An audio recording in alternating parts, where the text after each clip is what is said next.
salawatu rabbi wa salamu alaihi wa ala alihi wa ashabihi wa man sara ala nahjihi wa istanna bi sunnatihi ila yaumiddin. Alhamdulillah, puji syukur kita haturkan kehadirat Allah Subhanahu wa taala di kesempatan sore hari ini bersama kajian keluarga besar Ertos. Kita dimudahkan oleh Allah Subhanahu wa taala untuk tetap terjaga semangat belajar. Dan insya Allah di kajian ini kita akan membuka satu materi baru yang merujuk pada kitab Manhajus Salikin karya Syekh Abdurrahman bin Nasir As-Sa'di rahimahullahu ta'ala. Dan insya Allah nanti kita akan jadikan sebagai kajian rutin setiap pekan di hari Kamis sore, khusus membahas masalah fikih yang disebutkan dalam kitab Manhajus Salikin karya Syekh Abdurrahman As-Sa'di. Dan mengingat ini adalah kajian Zoom yang terbuka bagi siapapun untuk ikut bergabung, maka sebelumnya kami sarankan kepada Bapak Ibu sekalian yang sudah tergabung di Zoom agar dalam posisi siaga mematikan audio, sehingga begitu sudah masuk tidak ada suara yang lain yang nanti akan mengganggu bagi peserta yang lainnya.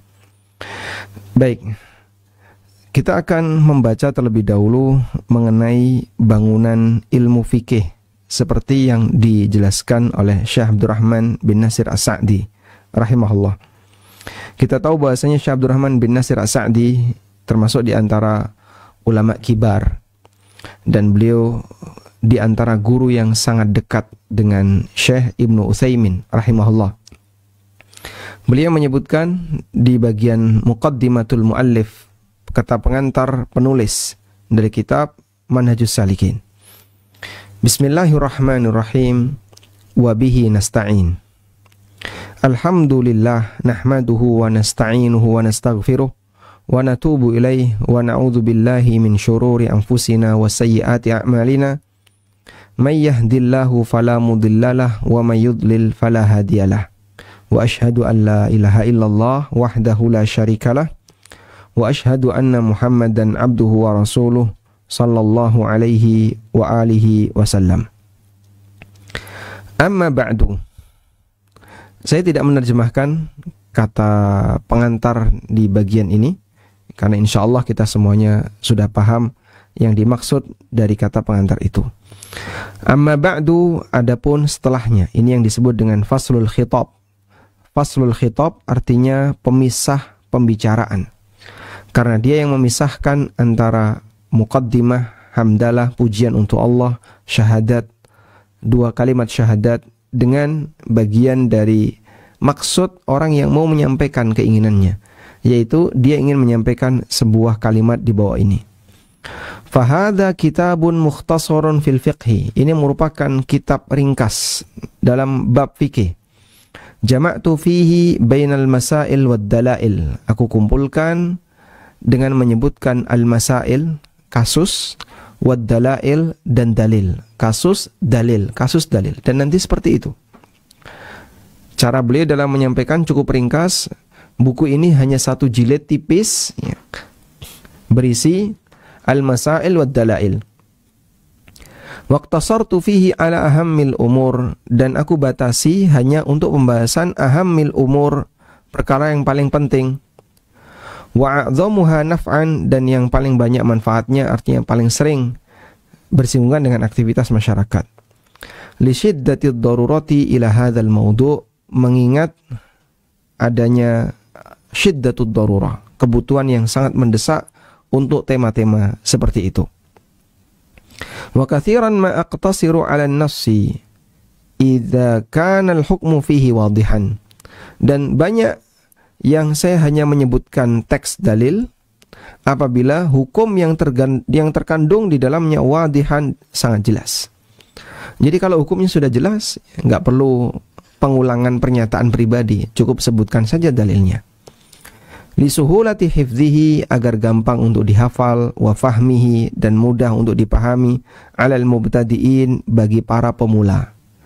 Sehingga mohon Anda catat bahwasanya kajian dalam buku ini beliau arahkan bagi para pemula. Li'annal ilma, karena definisi dari ilmu adalah ma'rifatul haqqi bidalilihi, mengenali kebenaran berdasarkan dalilnya. Mengenali kebenaran bidalilihi, diiringi dengan dalilnya. Maksudnya gimana? Kita mengenali kebenaran tapi ada landasannya. Nggak sebatas kenal kebenaran tapi nggak punya landasan. Sehingga disebut sebagai ilmu, kenal kebenaran ketika dia tahu landasannya. Misalnya, kita semuanya tahu sholat itu wajib. Jika Anda saya tanya, Anda yakin sholat itu wajib? Iya, yakin. Saya tahu sholat itu wajib. Baik, apa dalilnya? Oh, saya bisa menyebutkan. Allah berfirman, wa aqimus shalah, tegakkanlah sholat. Ada perintah di situ, berarti sholat itu wajib. Masya Allah. Dia berarti sudah tahu, punya ilmu tentang kewajiban salat. Anda tahu puasa itu wajib? Iya. Apa dalilnya? Allah Ta'ala berfirman, kutiba alaikumus siyam, syahrul ramadhan alladzi unzila fihil Qur'an. Kemudian di situ Anda menceritakan tentang dalilnya. Allah wajibkan kita untuk berpuasa. Lalu kita menyebutkan dalil, kutiba alaikumus siyam, dan puasa itu adalah puasa Ramadan, syahrul ramadhan alladzi unzila fihil Qur'an hudal linnasi wa bayyinatin minal huda faman syahida minkumus syahra falyasum. Siapa di antara kalian yang sudah melihat hilal, maka berpuasalah. Seperti itulah hakikat dari ilmu, ma'rifatul haqqi bidalilihi, mengenali kebenaran berdasarkan dalil. Selanjutnya, kalau fikih sendiri itu apa? Fikih sendiri definisinya adalah ma'rifatul ahkam syar'iyyah al-far'iyyah bi'adillatiha minal kitabi was sunnati wal ijma'i wal qiyasi as-sahih. Mengenal hukum-hukum syar'i. Al-far'iyyah, maksudnya al-far'iyyah di sini terkait amalan. Ya, yang dimaksud al-far'iyyah cabang, maksudnya adalah terkait amalan. Bi'adillatiha, berdasarkan dalilnya, minal kitab, dari kitab, sunnah, ijma' dan qiyas yang sahih. Karena qiyas itu ada dua, qiyas yang sahih dan qiyas yang fasid. Wa aqtasiru 'alal adillatil masyhurah, dan aku batasi dengan hanya menyebutkan dalil-dalil yang terkenal. Khaufan minat tatwil, khawatir terlalu panjang. Wa idza kanatil mas'alatu khilafiyatun wa idza kanatil mas'alatu khilafiyatan, apabila kasus tersebut adalah kasus khilafiyah, ada perbedaan pendapat, iqtasartu 'alal qawli alladhi tarajjaha indi, maka aku batasi dengan hanya menyebutkan pendapat yang rajih menurutku. Taba'anil adillati syar'iyyah, dalam rangka untuk mengikuti dalil-dalil syar'i. Demikian penjelasan yang disampaikan oleh Syekh Abdurrahman bin Nasir As-Sa'di rahimahullah tentang pengertian fikih. Coba kita ulang ya. Beliau menyebutkan definisi fikih dalam keterangan beliau, al-fiqhu, yang dimaksud dengan ilmu fikih adalah al-ilmu bil ahkam asy-syar'iyyah, al-ilmu bil ahkam asy-syar'iyyah, al-far'iyyah, atau saya tulis saja al-amaliyah, al-mustanbatah, al-mustanbatah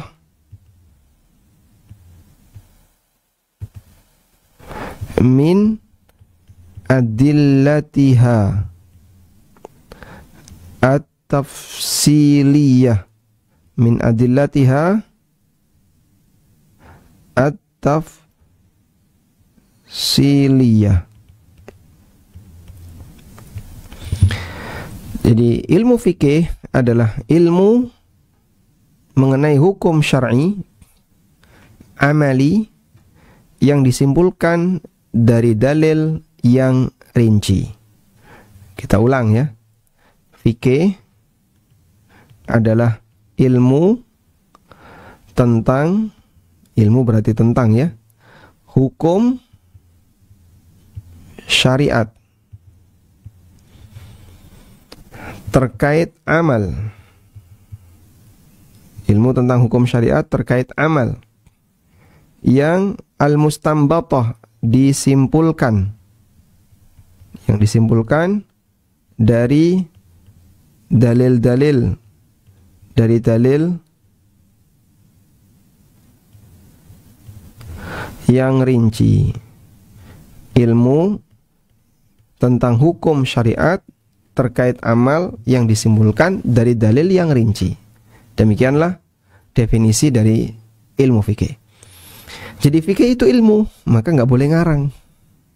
Sebab ilmu itu mengenal kebenaran pakai dalil. Sehingga ngarang itu nggak masuk. Kalau ada orang ngarang gimana Pak? Ya percuma saja, ngarang itu nggak masuk. Ilmu tentang apa? Hukum syariat. Kalau dia tidak terkait hukum syariat, tidak masuk kategori ini. Misalnya, hukum syariat itu apa sih Pak? Hukum syariat artinya hukum yang bersumber dari Al-Quran dan hadis. Hukum syariat adalah hukum dari wahyu, baik Al-Quran maupun hadis. Itulah hukum syariat. Maka kalau ada orang yang mengatakan ini sejalan dengan syariat, itu berarti dia menyatakan ini sejalan dengan wahyu. Maka kalimat ini kalimat berat, sehingga jangan dianggap remeh. Sebab mengklaim syariat itu berarti klaim dia sejalan dengan wahyu. Karena itu kita kasih peringatan ya kepada teman-teman yang menggunakan istilah syariat dalam aktivitas usaha yang mereka lakukan. Misalnya bank syariat, atau asuransi syariat, atau apalagi hotel syariah, terus apa lagi, aneka yang dikasih label syariah. Ketika Anda sudah siap dengan label itu, maka berarti Anda harus menjamin aktivitas yang Anda lakukan di unit usaha itu sejalan dengan syariat, sejalan dengan wahyu. Pak, saya belum yakin. Kalau belum yakin, jangan nekat atau jangan terlalu sembrono untuk menggunakan label syariat. Ada konsekuensi besar di sana. Sehingga ketika Anda nggak yakin, maka kita tidak boleh untuk menyatakan bahwasanya ini sudah sesuai dengan syariat. Baik. Kemudian hukum syariat terkait amal. Di situ ada pernyataan terkait amal. Ada nggak hukum syariat yang tidak terkait amal? Ada Pak. Misalnya akidah. Ada hukum syariat terkait akidah. Nah, kita bicara hukum syariat terkait amal. Berarti ini yang sifatnya amal lahiriah. Terkait amal maksudnya adalah amal lahiriah. Lalu apa lagi? Yang disimpulkan. Disimpulkan artinya dia melalui proses ijtihad. Disimpulkan artinya melalui proses ijtihad. Sehingga hukum itu disimpulkan melalui proses ijtihad. Bukan dari hasil mimpi, bukan dari hasil ngawur, apalagi nggak bisa baca. Bersyukurlah kepada Allah ketika Allah jadikan kita sebagai muslim yang bisa milih guru yang benar. Ya, Pak, tapi kan ada salah baca. Ada salah baca itu lebih ringan daripada nggak bisa baca. Kita bisa nyebutkan tokoh mana yang dia nggak bisa baca, tapi dia berada di atas, berada di permukaan. Orang ini nggak bisa baca kitab. Dan dia aslinya adalah orang bodoh, cuman mungkin karena sudah terlanjur terkenal, punya banyak pengikut, kata kuncinya kan ngalap berkah. Sehingga dia diagungkan dan dimuliakan banyak orang. Ada juga yang dia bisa baca tapi punya maksud yang sangat buruk ya. Sehingga hawa nafsunya menutupi ilmunya. Alhamdulillah ketika Allah arahkan kita untuk bisa mengikuti seorang guru yang baik. Selanjutnya, dari dalil-dalil yang rinci, ada dalil yang tidak rinci, yaitu dalil global. Sebab dalil itu ada dua. Ada dalil global. Dalil global berarti berisi perintah global atau larangan global. Contohnya apa? Wa'budullah wa la tusyriku bihi syai'a. Sembahlah Allah. Sembahlah Allah. Ya, semua bentuk ibadah itu masuk dalam kategori sembahlah Allah. Sehingga kita beribadah kepada Allah dengan sholat, dengan puasa, dengan zikir, dan itu masuk kategori wa'budullah. Maka dalil seperti ini namanya dalil global. Wala tusyriku bihi syai'a, jangan berbuat syirik. Nah, itu global juga larangannya. Tidak mengena untuk hal khusus seperti minum khamr atau makan babi, tidak mengena untuk hal khusus. Kemudian ada dalil yang rinci. Dalil yang rinci contohnya apa? Aqimus shalah, kutiba alaikumus siyam. Itu dalil rinci. Kalau dalil global, misalnya tadi kita sebutkan wattaqullah. Wattaqullah. Contoh yang lain, wa'budullah. Bertakwalah kamu kepada Allah, sembahlah Allah. Nah, dalil seperti ini sifatnya apa? Global. Kalau yang rinci, misalnya aqimus shalah. Kalau rinci contohnya aqimus shalah, tegakkan salat. Nah, sehingga dia khusus untuk perkara salat saja. Ada dalil yang sifatnya global dan ada dalil yang sifatnya rinci. Nah, fikih itu dalilnya yang kedua ini. Tegakkan salat, tunaikan zakat, wajib bagi kamu untuk puasa, enggak boleh makan ini, enggak boleh itu. Wallahu a'lam. Baik, kita lanjutkan. Kemudian penulis tadi menyebutkan bahwa bagian dari dalil adalah qiyas yang sahih. Qiyas itu apa sih, Pak? Qiyas itu analogi. Maksudnya analogi menyamakan yang sama, membedakan yang beda. Itulah qiyas. Maka qiyas itu sejalan dengan prinsip keadilan. Karena menyamakan yang sama, membedakan yang beda. Sehingga qiyas, analogi, di situ ada analogi yang linear, sejalan dengan kebenaran, disebut dengan al-qiyasus sahih. Dan ada qiyas yang tidak sejalan, yang disebut dengan qiyas al-fasid atau fasidul i'tibar. Nah, dan qiyas yang diterima adalah qiyas yang sahih. Selanjutnya beliau menyebutkan al-ahkamu khamsatun. Hukum itu ada 5. Mulai dari wajib, haram, makruh, masnun, dan mubah.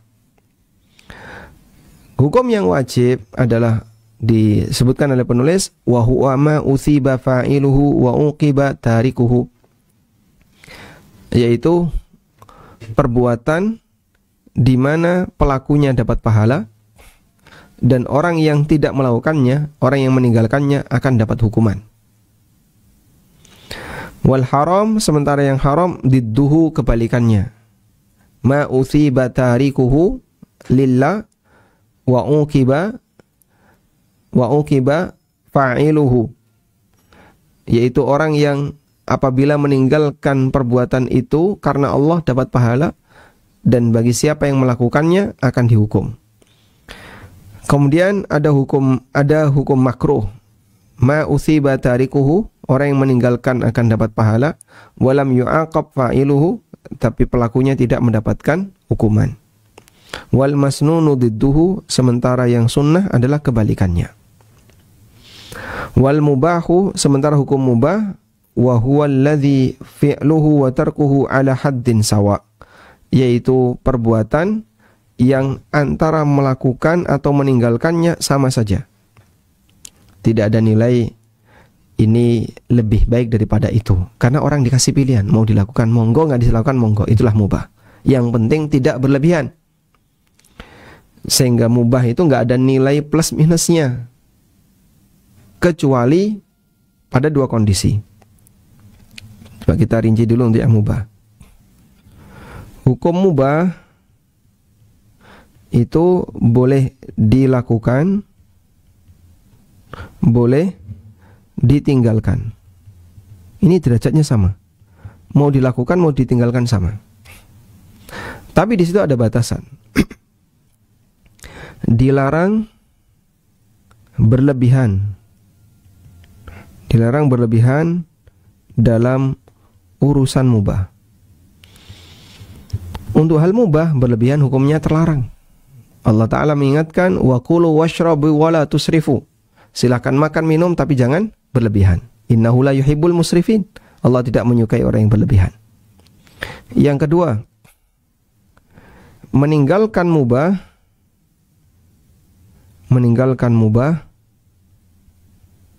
tidak boleh karena alasan agama. Tidak boleh karena alasan agama. Contohnya apa, Pak? Meninggalkan mubah karena alasan agama. Saya nggak mau ini.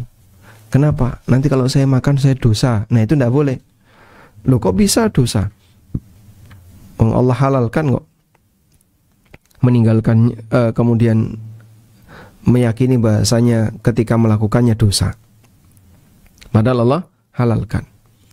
Maka siapa yang meninggalkan yang mubah dengan keyakinan bahwa meninggalkannya berpahala atau melakukannya dosa, ini bid'ah. Ya, ini dia telah melakukan praktek bid'ah. Artinya nambah-nambahi aturan agama, dan ini bahaya. Allah Subhanahu wa Ta'ala menyebutkan tentang orang-orang musyrikin yang mereka mengharamkan apa yang Allah halalkan. Dan ini salah satu di antara celaan yang disebutkan dalam Al-Quran terhadap orang-orang musyrikin.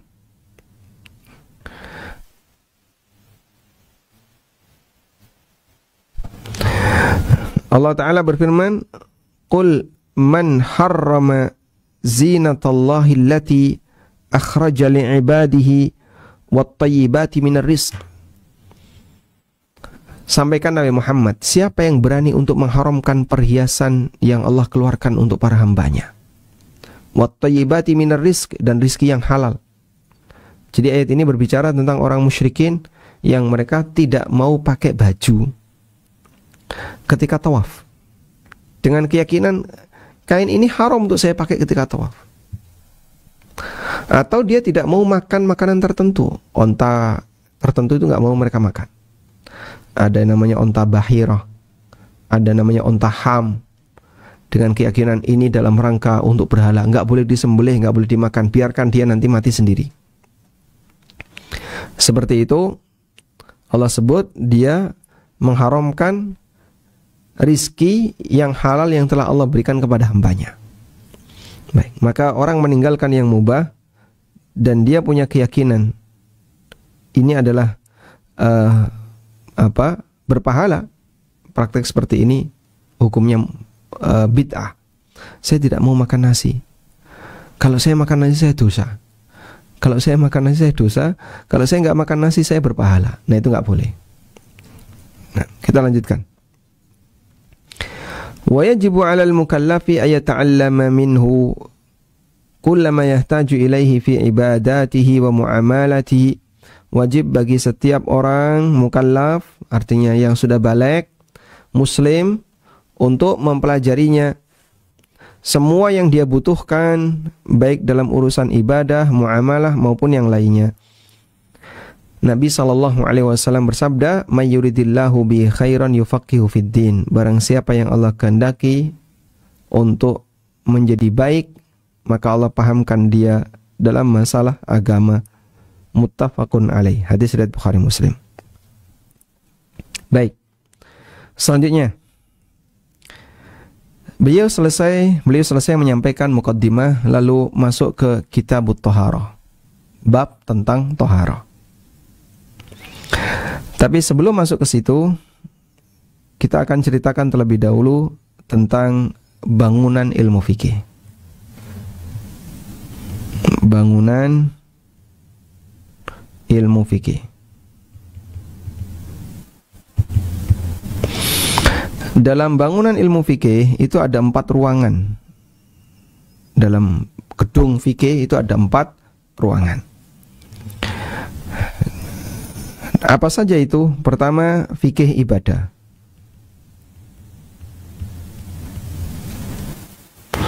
Nah, di fikih ibadah itu ada banyak bilik.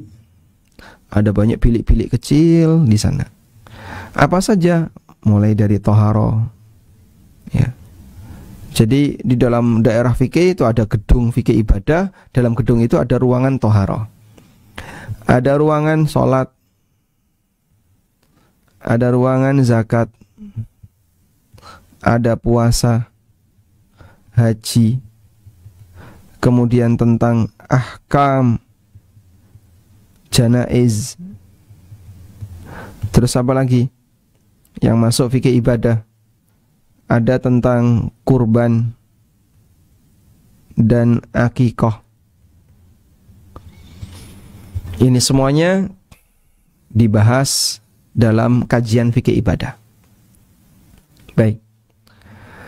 Kemudian kita beralih ke ruang yang sebelahnya, yaitu fikih muamalah. Dalam fikih muamalah kita diperkenalkan beberapa transaksi muamalah. Yang pertama transaksi muamalah muawadhat. Transaksi muamalah muawadhat atau komersil. Transaksi muamalah muawadhat ragamnya banyak. Ada jual beli, kemudian ada sewa, ada akad salam, ada akad istisna. Ini saya tulis akad salam ya, biar nggak bingung. Dengan salam, uluk salam beda ya. Ada akad istisna. Kemudian ada akad ijarah. Ya, tadi mirip seperti sama seperti sewa. Kita ulang aja. Akad ijarah. Ya, jual beli jasa. Sewa, ijarah, jual beli jasa yang kurang lebih sama. Kemudian ada akad jenis yang kedua, yaitu akad tabarru'at. Tabarru'at atau akad sosial. Dalam akad sosial itu ada wakaf, ada sedekah, ada hibah, ada hadiah. Terus ada apa lagi? Wasiat. Ini dibahas dalam transaksi tabarruk. Wasiat harta. Kemudian setelah fikih muamalah, di sana ada ruangan namanya fikih keluarga. Di ruangan keluarga ini Anda diperkenalkan tentang aturan-aturan sebelum berkeluarga,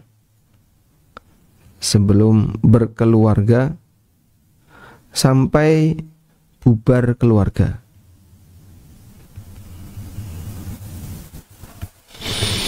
Baik bubar resmi maupun bubar tidak resmi. Berikut aturan fikih keuangan keluarga. Keuangan keluarga. Ya. Fikih keuangan keluarga gimana? Ya, seperti apa batasan nafkah? Kemudian bagaimana uang jajan itu apakah masuk ataukah tidak, dan seterusnya. Kemudian konsekuensi pasca bubar keluarga. Lalu yang keempat, Anda bisa masuk ke ruangan fikih al-qadha, peradilan, fikih peradilan dan kriminal. Nah, di ruangan ini kita diperkenalkan tentang aneka kriminal,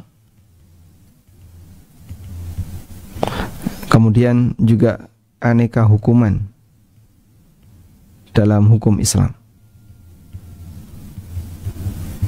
Walhamdulillah. Jadi kitab fikih yang demikian tebal itu kurang lebih isinya adalah seperti ini. Anda bayangkan ya, Anda seperti masuk ke sebuah wilayah Di wilayah itu ada 4 gedung utama, gedung fikih ibadah, gedung fikih muamalah, fikih keluarga, dan fikih peradilan dan tindak kriminal dalam Islam. Ada? Lalu pertanyaan kita begini, kalau kita sudah masuk di situ, gedung mana yang sudah saya masuki? Oh, fikih ibadah saya sudah masuk. Apakah kamu sudah masuk ke semua ruangan dalam fikih ibadah itu? Ada beberapa yang belum. Baik, berarti Anda belum mengenal semuanya.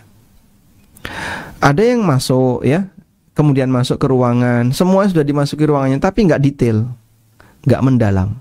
Cuman masuk, keluar, ngicipi saja, seperti orang lihat daftar isi. Sehingga yang tepat gimana? Masuklah ke dalam gedung fikih, kemudian masuk ke setiap ruangan satu demi satu, kemudian Anda di situ belajar satu demi satu, hingga nanti menguasai semuanya. Ini peta untuk bisa mengenali diri, saya sudah sampai di ruangan apa dan gedung apa. Baik. Selanjutnya kita fokus ke fikih ibadah thaharah.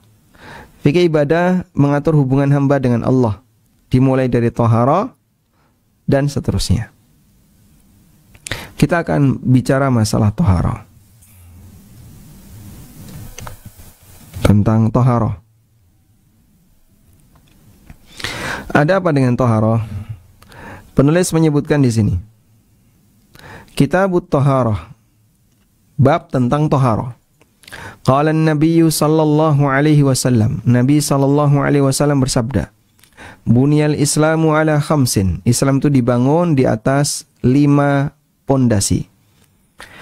Mulai dari syahadat la ilaha illallah dan bahwa Muhammad adalah utusan Allah, menegakkan salat, menunaikan zakat, haji ke Baitullah, dan puasa Ramadan.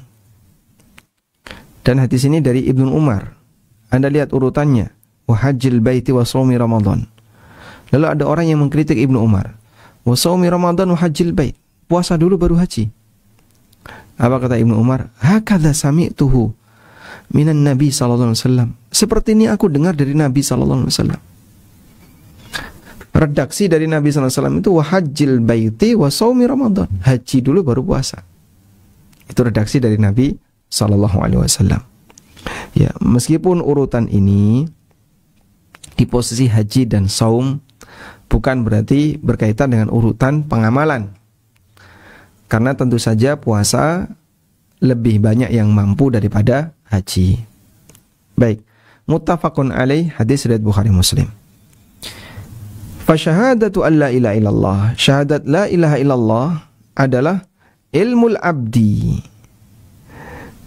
Keyakinan seorang hamba, wa'tiqaduhu, keyakinannya, waltizamuhu, dan komitmennya, annahu la yastahiqqul uluhiyah wal ubudiyah illallah wahdah, bahwa tidak ada yang berhak untuk mendapatkan uluhiyah maupun ubudiyah kecuali Allah semata, la syarikalah, tidak ada sekutu baginya. Syahadat la ilaha illallah adalah seorang meyakini dan punya komitmen tidak ada yang boleh diibadai kecuali Allah semata. Fayujibu dzalika 'alal abdi, sehingga ini mengharuskan seorang hamba untuk ikhlas jami'id din lillah, mengikhlaskan semua peribadatan hanya milik Allah. Wa an takuna ibadatuhu ta'ad dhahirah wal batinatu kullaha lillah wahdah. Wa an takuna ibadatuhu dhahiratul wal batinatu kulluha lillahi wahda. Dan hendaknya semua ibadahnya yang lahir maupun yang batin semuanya lillahi wahda, hanya milik Allah. Wa alla yusyrika bihi syai'an fi jami'i umurid din, dan dia tidak boleh menyekutukan Allah sedikit pun dalam semua urusan agama. Wa hadza aslu dini jami'il mursalin, dan ini merupakan prinsip agama semua rasul dan pengikutnya para rasul.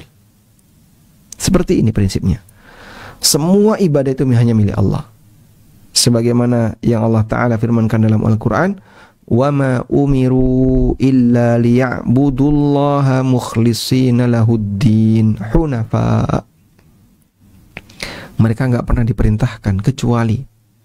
Nah inilah pembatasan. sebenarnya apa sih yang Allah perintahkan untuk hambanya? Lihatlah ayat ini. Wa ma umiru illa liya'budullaha mukhlishina lahud-din hunafa. Mereka tidaklah diperintahkan kecuali agar mereka beribadah kepada Allah semata. Hunafa, mukhlishina lahud-din, dengan mengikhlaskan amalan hanya milik Allah. Hunafa diiringi dengan kecenderungan terhadap tauhid. Jadi semangatnya semangat untuk mengisahkan Allah, bukan untuk mencabang sasaran ibadah.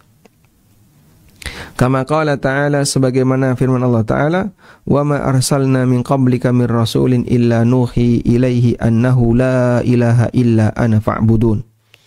Dan tidaklah aku mengutus para rasul sebelum kamu, kecuali aku wahyukan kepadanya, annahu la ilaha illa ana fa'budun.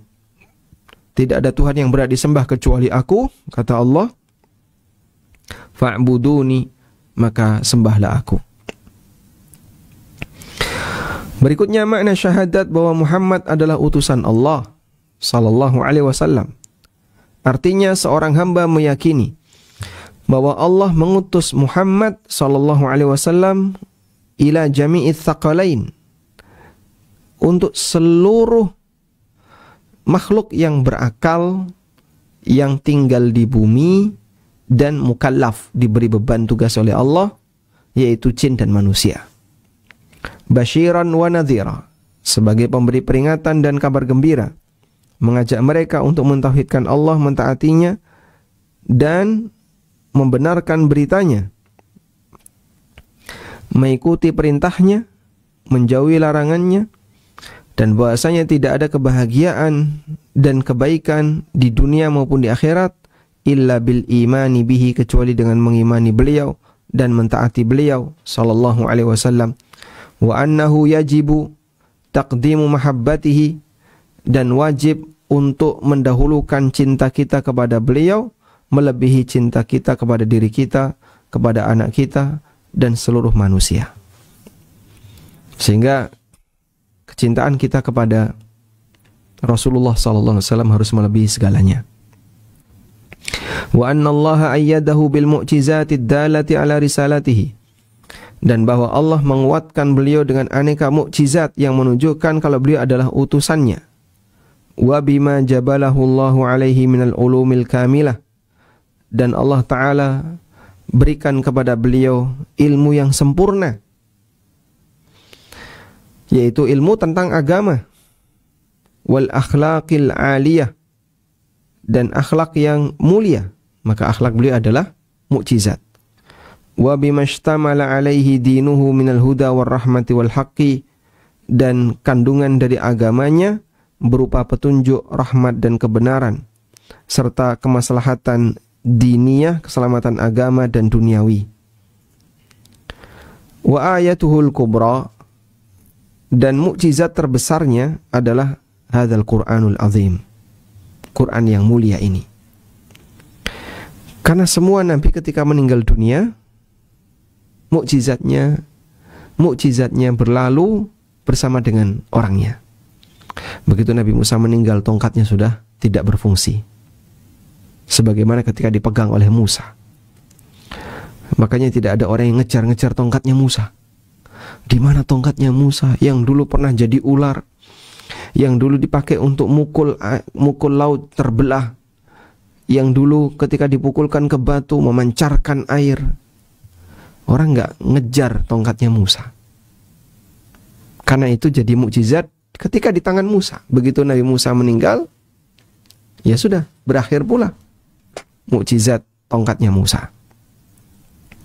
Demikian pula para nabi yang lain. Begitu nabinya meninggal, mukjizatnya berakhir. Kecuali Nabi Muhammad SAW. Beliau meninggal, mukjizatnya tetap bertahan.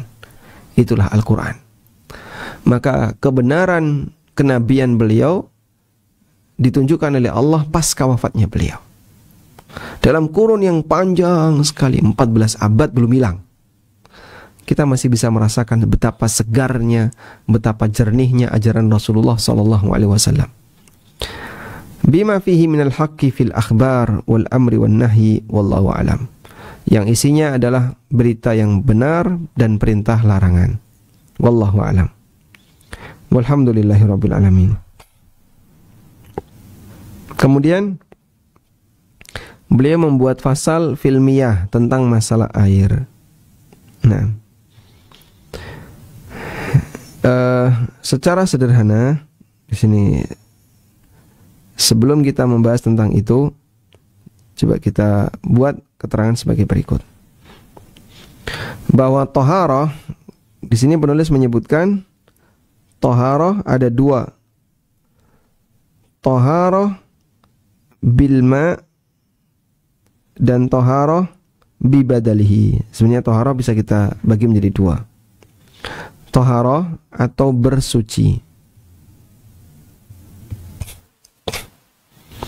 Bersuci itu ada bersuci maknawi, toharoh maknawi atau non fisik. Toharoh non fisik itu apa? Mensucikan hati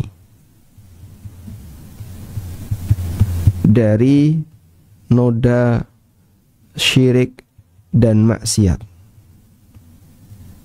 Itulah toharoh maknawi. Yang kedua ada toharoh hissi atau toharoh fisik. Ini membersihkan badan. Membersihkan badan dari apa? Dari najis dan hadas. Membersihkan badan dari najis dan hadas. Itulah toharah hissi atau toharah fisik. Ya. Maka dari penjelasan di atas, toharah hissi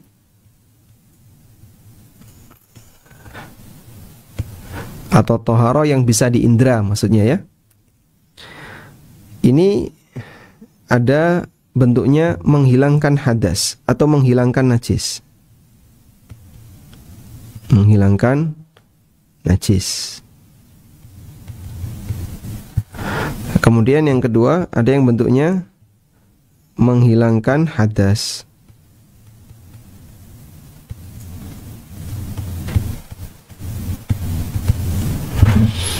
Baik. Nah, baik menghilangkan najis maupun menghilangkan hadas, di situ ada medianya. Maka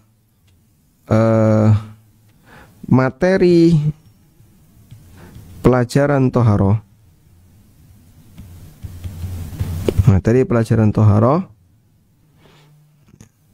jadi ini yang dipelajari dalam ilmu fikih. Menghilangkan najis dan menghilangkan hadas. Kalau yang ini toharoh maknawi, menghilangkan noda hati dari syirik dan maksiat, ini dipelajari dalam ilmu akidah. Ya. Kalau dipelajari dalam ilmu fikih adalah toharoh hissi atau toharoh menghilangkan najis dan hadas. Materi pelajarannya adalah satu, mengenal najis dan macam-macamnya. Lalu yang kedua, mengenal hadas dan macam-macamnya. Yang ketiga, mengenal media untuk bersuci. Mengenal media untuk bersuci. Media untuk bersuci itu ada dua. Ada air. Nanti di situ ada macam-macam air. Macam-macamnya. Kemudian ada tanah. Di situ juga ada macam-macam tanah. Tanah kayak apa sih yang bisa dipakai tayamum? Ada? Ini berkaitan dengan media bersuci. Kemudian ada pembahasan tentang tempat atau alat bersuci. Ada tempat atau alat bersuci.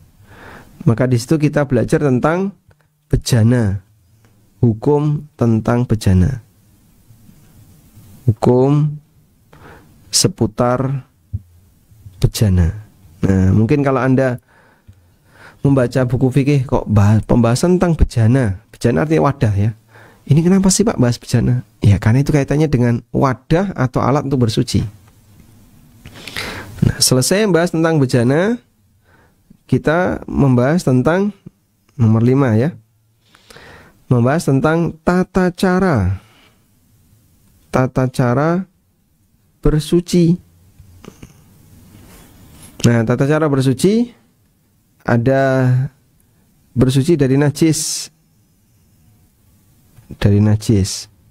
Berarti di situ akan menjelaskan cara bersih najis. Bagaimana cara membersihkan najis? Itu di sini. Atau yang kedua, tata cara bersih yang kedua adalah dari hadas. Bersih dari hadas. Di situ ada hadas kecil, maka ini dengan wudu, dan ada hadas besar, ini dengan mandi. Jika dua-duanya nggak bisa, maka digantikan dengan tayamum. Nah, wudu dan mandi ini disebut dengan thaharah asliyah. Disebut dengan thaharah asliyah. Sedangkan tayamum ini disebut dengan thaharah, saya tulis thaharah badaliyah, thaharah pengganti. Gini ya. Sudah? Selesai kita bahas tata cara bersuci. Poin yang keenam, kita akan membahas tentang pembatal kesucian. Apa yang menyebabkan orang itu jadi batal? Yang awalnya punya wudu jadi kembali tidak punya wudu. Pembatal kesucian. Itu pembatal wudu. Di situ ada pembatal wudu. Dan ada pembatal mandi. Apa ada pembatal mandi junub? Ya ada. Kalau orang melakukan hubungan badan kan batal mandi junubnya. Jadi harus mandi lagi.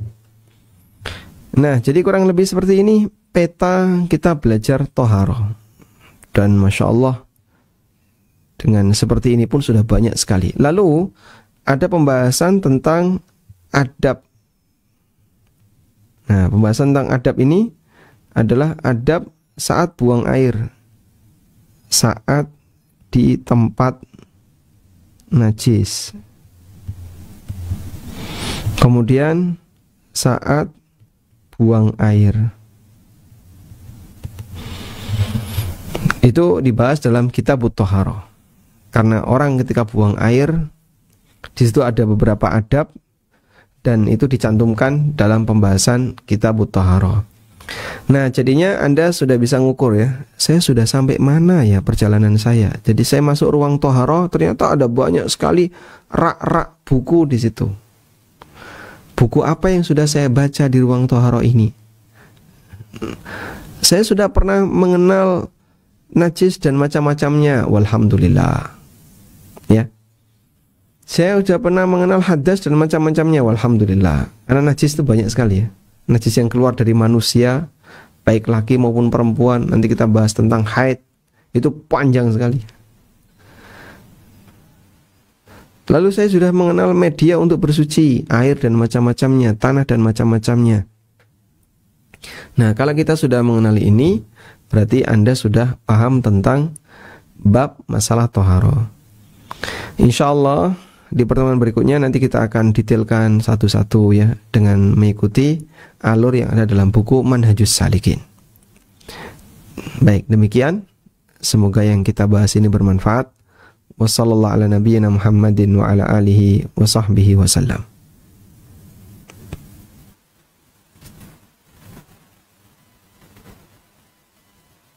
Baik.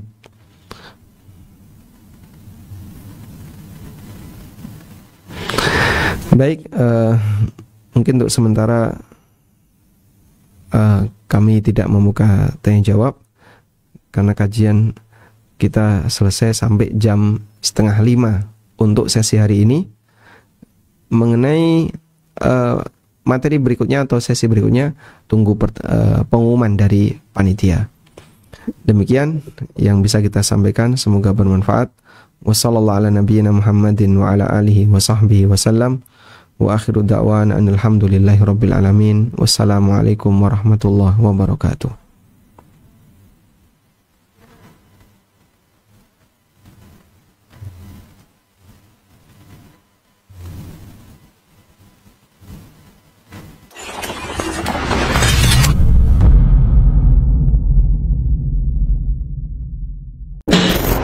Hadirilah Daurah Pasaman Barat 2025. Tidaklah kita Allah perintahkan untuk beribadah kecuali agar kita beribadah itu dengan keikhlasan, mengharap pahala dan ridha dari Allah Tabaraka wa Ta'ala. Bersama Ustadz Abu Thahir LCMA Hafizahullahu Ta'ala, alumni Universitas Islam Madinah. Tabligh Akbar hari Jumat 21 Februari 2025 Ba'da Maghrib dengan tema Sucikan Hati dan Tinggikan Akhlak. Daurah Fikih Ramadan Sabtu dan Ahad 22 dan 23 Februari 2025 dimulai pukul 8 pagi dengan sesi-sesi menarik hingga malam hari. Maka satu ibadah dan ketaatan yang dilakukan tanpa keikhlasan, sesungguhnya hal itu akan membuat ibadah tersebut ditolak oleh Allah Subhanahu wa Ta'ala. Lokasi acara Masjid Umar bin Khattab, Jalan Lingkar Tamiang, Simpang 4, Pasaman Barat, Sumatera Barat. Jangan lewatkan kesempatan berharga ini. Acara ini diselenggarakan oleh Yayasan An-Najiyah Divisi Dakwah, didukung oleh Najiyah TV dan Radio Pasaman FM 101,9. Jazakumullahu khairan.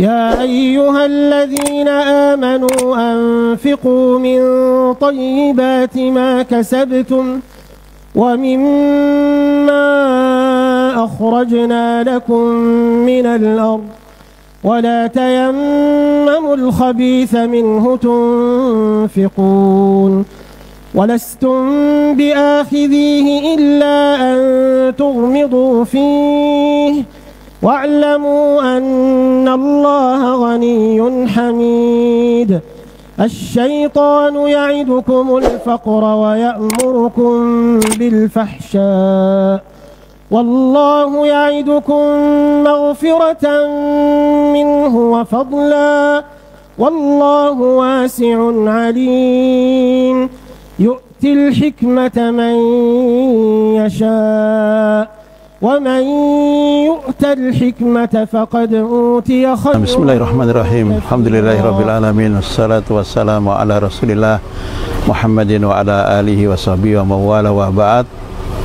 Hari ini saya berkesempatan berkunjung ke Pasaman, dan siang ini kita bisa mengunjungi televisi Najiyah. Masya Allah Ta'ala, televisi ini sudah banyak memberikan manfaat kepada Islam dan kaum muslimin yang ada di Pasaman secara khusus dan wilayah-wilayah sekitarnya secara umum, karena televisi ini sudah pakai satelit sehingga bukan hanya mereka di Sumatera yang bisa menikmatinya, bahkan di luarnya mereka juga bisa menikmatinya. Ada hal yang penting kita sampaikan kepada para pemirsa. Ternyata untuk operasional kegiatan televisi ini tidak kurang 45 juta harus mereka keluarkan setiap bulan, dan donasi yang terkumpul tidak lebih dari 15 juta. Maka saya mengetuk kepada para pemirsa Najiyah TV dan yang lainnya untuk bisa menemani donasinya kepada televisi ini sehingga kegiatan yang mereka laksanakan bertambah lebih lancar di hari-hari mendatang insyaallah ta'ala. Demikian sedikit yang bisa kita sampaikan. Wassalamualaikum warahmatullahi wabarakatuh.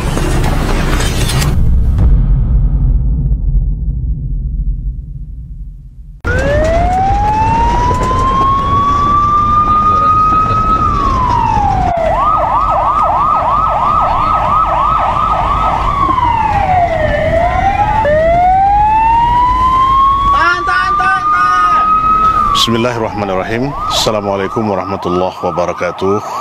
Sahabat Najia TV, kaum muslimin dan muslimat, al-mutabari'in wal mutabari'at dimanapun antum berada, azillahu wa yakum jami'an. Ana Abu Ziyad Desman, Ketua Yayasan Najia Pasaman Barat.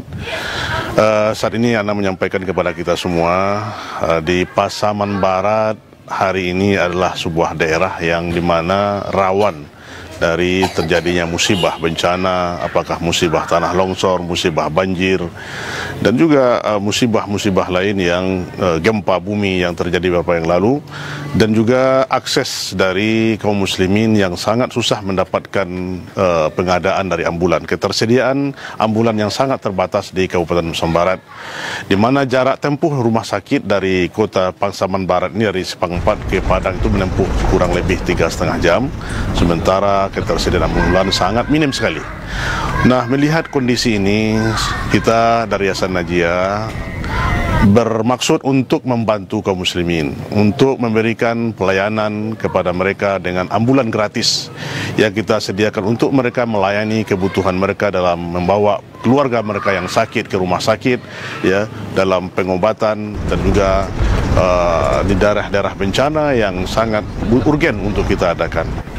Maka ini sangat membutuhkan bantuan kita semua yang telah kita anggarkan hari ini kurang lebih dari 260 juta anggaran yang akan kita siapkan untuk pengadaan ini, dan sekarang sudah terkumpul 10 juta rupiah. Kami mengajak pemirsa semua, mari kita bersama-sama untuk berta'awun alal birri, infakkan harta yang kita miliki ini untuk donasi pengadaan ambulan gratis yang kita adakan dari Yayasan Najia. Semoga amal jariah yang kita keluarkan ini akan mengalir terus dan akan menjadikan pemberat timbangan hasanat kita di yaumul mahsyar kelak. Demikian yang dapat kami sampaikan. Aqul kalam, wabillahi taufiq wa hidayah. Wassalamualaikum warahmatullahi wabarakatuh. A'udzu billahi minasy syaithanir rajim. Bismillahirrahmanirrahim. Wal fajr wa layalin 'ashr والشفع والوتر والليل إذا يسر هل في ذلك قسم لذي حجر. Assalamualaikum warahmatullahi wabarakatuh. Allah Ar-Razzaq, Dzul Quwwatil Matin. Dialah yang memberikan rezeki, dan dialah yang maha kuat dan maha perkasa. Kelak rezeki yang Allah berikan kepada kita akan ditanya dari mana kita mendapatkan dan kemana kita infakkan.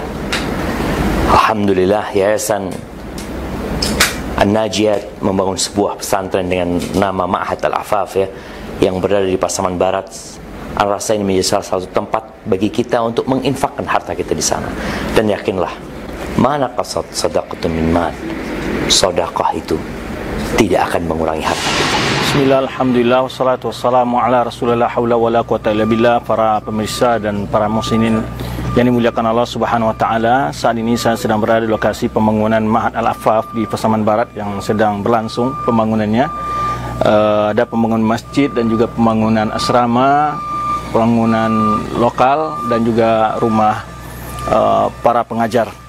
Alhamdulillah, pembangunan sudah mulai berjalan, ya, sebagaimana yang antum saksikan sekarang. Pekerjaan masih dalam proses, ya, masih dalam tahap pembangunan. Kami tetap berharap dukungan doa dari antum. Semoga pembangunan Ma'had Al-Afaf ini dimudahkan secepatnya bisa kita manfaatkan untuk pendidikan putra-putri kita dan mencetak generasi Islam yang akan sebagai penerus generasi, ya, umat ini, dan juga bagi pembangunan bangsa dan negara kita ke depannya. Maka tidak lupa kami berharap kepada antum semua doanya dan juga dukungan donasi ataupun yang bisa diberikan untuk masukan-masukan untuk pembangunan, kelancaran pembangunan ini. Dan kami juga mengucapkan terima kasih banyak, jazakumullah khairan, bagi para donatur yang telah menyisakan sebagian hartanya untuk mendukung pembangunan Mahat Al-Afaf ini, di mana membutuhkan dana dukungan, ya, walaupun dana utamanya datang dari seorang muhsinin atau donatur dari negara Kuwait, namun ada dana pendamping untuk kesempurnaan dari dana utama yang telah direncanakan di dalam sebuah program ini. Saudara-saudari kaum muslimin dan muslimat, saya Abu Zubair Hawari dari Pekanbaru. Bersama video ini saya ingin mengetuk pintu hati kaum muslimin dan muslimat untuk bersama-sama berjuang membantu pembangunan pondok pesantren Al-Afaf di Pasaman yang dibina oleh Ustadz Dr. Ali Musri Semjan dan juga Ustadz Desman Caniago. Nah, pondok pesantren adalah benteng anak-anak kita, tempat mereka dibina, dididik menjadi generasi-generasi muslim yang bertakwa dan istiqomah. Saat ini pondok pesantren Al-Afaf masih membutuhkan uluran tangan para donatur untuk menyelesaikan pembangunan. Apabila Anda, saya, kita semua bersama-sama, insya Allah menjadi ringan. Sedikit yang engkau infakkan, maka berlipat ganda di sisi Allah Subhanahu wa Ta'ala. Tinggalkan jejakmu di dunia, engkau wafat, pahala masih mengalir terus karena sedekah jariahmu. Ayo mari berinfak untuk pembangunan pondok pesantren. Amman hadzal ladzi yarzuqukum in amsaka. Assalamualaikum warahmatullahi wabarakatuh. Alhamdulillahirabbil alamin wassalatu wassalamu ala asyrafil anbiya'i wal mursalin wa ala alihi wa sahbihi ajmain. Amma ba'd. Kaum muslimin dan muslimat dimuliakan Allah Subhanahu wa taala, Yayasan An-Najiyah Pasaman Barat sedang membangun sebuah komplek pendidikan yaitu Mahat Al-Afaf, Yayasan Najiyah Pasaman Barat. Alhamdulillah, pembangunan ini membutuhkan biaya yang sangat besar. Yang kita memang ada bantuan, tapi kita harus mengumpulkan dana pendamping yaitu 5 miliar. Maka oleh karena itu kita mengajak pemirsa yang dimuliakan Allah Subhanahu wa taala, mari kita bersama-sama untuk mensukseskan pembangunan ini dan mencukupi kekurangan yang ada. Semoga Allah Subhanahu wa taala memberikan balasan yang berlipat ganda. Kirimkan wakaf dan donasi Anda ke nomor rekening yang tertera di layar kaca Anda. Terima kasih banyak. Wassalamualaikum warahmatullahi wabarakatuh. Assalamualaikum warahmatullahi wabarakatuh. Amman hadzal ladzi yarzuqukum in amsaka rizqahu bal lajju fi 'utuwwin wa nufur.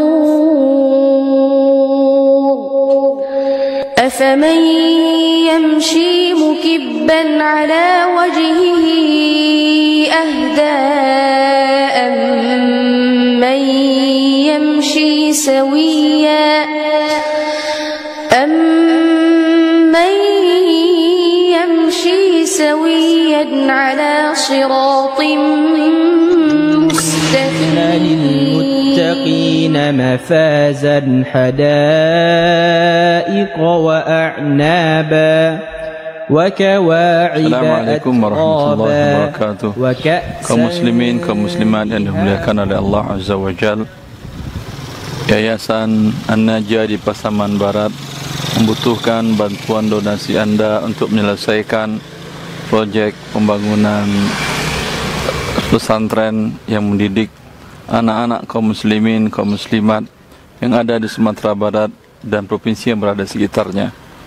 Semoga amal jariah yang Anda berikan, berapapun rupiahnya, dicatat oleh Allah Azza wa Jalla sebagai amal soleh yang menyelamatkan kita, Anda dan semuanya di dunia dan akhirat. Assalamualaikum warahmatullahi wabarakatuh. Kaum muslimin dan muslimat di mana saja antum berada, semoga senantiasa dirahmati Allah Subhanahu wa taala. Saudara kita kaum muslimin yang berdomisili di Pasaman Barat memiliki lembaga pendidikan Mahat Al-Afaf yang dinaungi oleh Yayasan An-Najiyah Pasaman Barat. Sekarang mereka dalam proses pembangunan sarana ibadah, pendidikan dan juga asrama bagi santri dan juga tenaga pengajar. Oleh karena itu, pada kesempatan yang mulia ini, kami mengajak kaum muslimin di mana saja berada untuk ikut berpartisipasi, memberikan yang terbaik dari kekayaan harta yang Allah curahkan pada kaum muslimin untuk membantu saudara-saudara kita di Pasaman Barat menyelesaikan proyek pendidikan dakwah yang bertujuan untuk mendidik generasi Islam yang akan melanjutkan tongkat estafet perjuangan Islam menuju masyarakat yang mulia, bermartabat, memiliki akidah yang benar, akhlak yang mulia dan amal yang soleh, sehingga mereka menjadi orang-orang yang akan membuka pintu kebaikan. Mari kita bersama-sama ta'awun lil birri wat taqwa untuk mensukseskan proyek pembangunan Ma'had Al-Afaf Yayasan An-Najiyah di Pasaman Barat.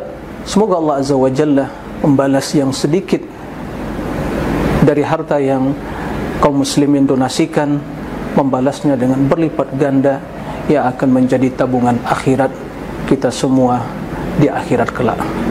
Demikian, mudah-mudahan Allah mengetuk pintu hati kita dan membuka tangan kita, dan juga menggunakan jari jemari kita untuk bisa mentransfer apa saja yang mampu kita bisa transfer ke rekening yang telah disediakan oleh Yayasan An-Najiyah. Demikian, wassalamualaikum warahmatullahi wabarakatuh. Bismillahirrahmanirrahim.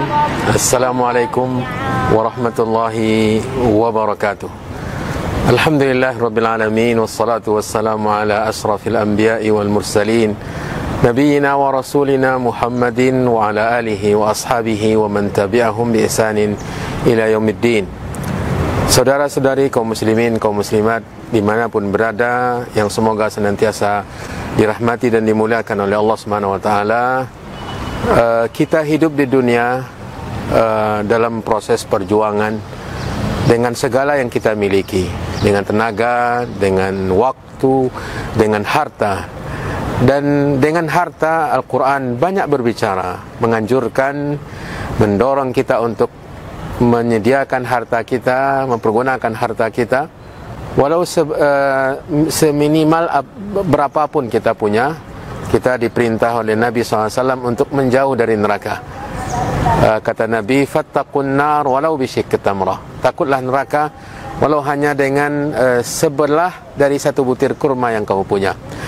Sementara di sini saudara-saudara kita di Pasaman Barat ada sebuah pondok pesantren Al-Afaf di bawah Yayasan An-Najiyah, sedang proses pembangunan yang luar biasa, yang nanti akan berkumpul di sana generasi muda kaum muslimin untuk belajar agama, untuk mengenali Allah, mengenali agama Islam, mengenali nabinya, kemudian mereka mengajarkan kepada yang lainnya. Dan sangat menarik bagi orang yang beriman untuk menyisihkan hartanya sementara mereka membutuhkan bantuan dari kaum muslimin. Maka saya, Aspri Rahmat Azai, menghimbau semua, siapapun kaum muslimin dimanapun berada, untuk bekerja sama, nata'awun 'alal birri wat taqwa, dengan saudara-saudara kita di sana, sehingga harta kita nanti akan kita lihat buktinya di mana Allah Subhanahu wa taala akan memperbanyaknya di hari akhirat. Bahkan satu butir kurma akan bisa menjadi sebuah gunung yang besar. Maka mari, jangan ditunggu lagi kesempatan untuk kita berbagi, nata'awun 'alal birri wat taqwa. Semoga Allah Subhanahu wa taala menerima amal ibadah kita, dan semoga Allah mengikat antara kita dengan jalan-jalan yang seperti ini dalam iman dan taqwa. Waffaqani Allahu wa iyyakum lima fihi ridha. Wa sallallahu wa sallam wa baraka wa an'am ala nabiyyina wa rasulina Muhammad wa ala alihi wa ashabihi wa man tabi'ahum bi ihsanin ila yaumiddin. Wassalamu alaikum warahmatullahi wabarakatuh. Bismillahirrahmanirrahim. Alhamdulillah, wassalatu wassalamu ala rasulillah wa ala alihi wa sahbihi wa man wala, wa la hawla wa la quwata illa billah, amma ba'd. Kaum muslimin dan muslimat rahimana wa rahimakumullah, Allah Azza wa Jalla berfirman, وَمَنْ أَحْسَنُ قَوْلًا مِمَّنْ دَعَا إِلَى اللَّهِ وَعَمِلَ صَالِحًا وَقَالَ إِنَّنِي مِنَ الْمُسْلِمِينَ. Siapa yang lebih baik perkataannya dari orang yang mengatakan bahwa aku beriman kepada Allah, kemudian mengajak kepada jalan Allah Subhanahu wa taala dan mengatakan aku termasuk orang yang berserah diri.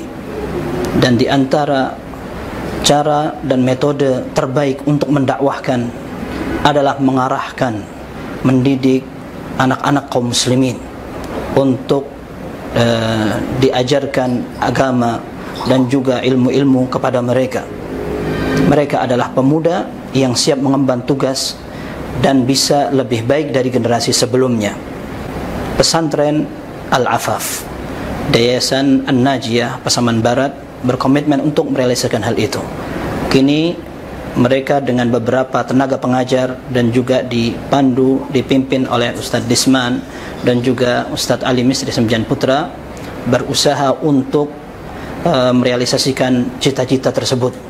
Pembangunan pesantren sudah mulai bergerak dengan beberapa partisipasi, kontribusi dari kaum muslimin, para donatur. Maka kami juga membuka kesempatan mengajak kepada kaum muslimin untuk turut serta mengambil bagian dari jatah akhirat tersebut. Semoga Allah Azza wa Jalla menjadikan harta kita semua menjadi lebih berkah, berkembang dan bisa kita bawa menghadap Allah Subhanahu wa taala. Wallahu a'lam bissawab. Sallallahu wasallam wa baraka ala abdihi wa rasulih Muhammad wa ala alihi wa sahbihi ajma'in. Walhamdulillahi rabbil alamin. أَمَّنْ هَذَا الَّذِي يَرْزُقُكُمْ إِنْ أَمْسَكَ رِزْقَهُ بَلْ لَجُّوا فِي